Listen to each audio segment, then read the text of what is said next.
नमस्कार मंडळी, आज आपण रवा ढोकळा बनवूया।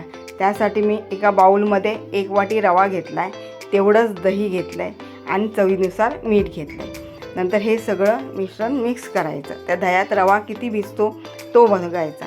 नंतर अर्धी वाटी पाणी घालायचं आणि हे सगळं फेटून 15 मिनिटासाठी बाजूला ठेवून द्यायचं। नंतर एका ताटाला तोपर्यंत मी तेल लावून तयार करून ठेवलं आहे। नंतर 15 मिनिटानंतर ह्या पॅटर्नमध्ये 1 पाकिट मी इनो घातला आहे आणि त्याच्यात थोडंसं पाणी घातलं आणि नंतर हे पुन्हा फेटून घेतलं।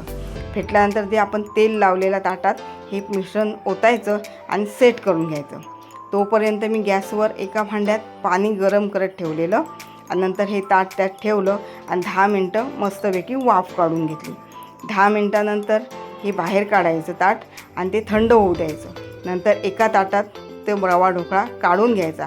बघा कसा मस्तपैकी स्पॉन्जी रवा ढोकळा तयार झाला आहे। नंतर त्याचे पीस करून घ्यायचे।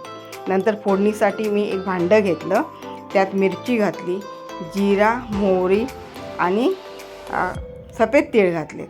ते झाले, कढीपत्ता घालायचा, बारीक चिरून कोथिंबीर घालायची, थोडं पाणी घालायचं, साखर घालायची आणि हे सगळं 5 मिनटं शिजून घ्यायचं। नंतर ही फोडणी त्या तयार रवा ढोकळ्यावर घालायची। कसा बघा, 1 नंबर रवा ढोकळा तयार आहे।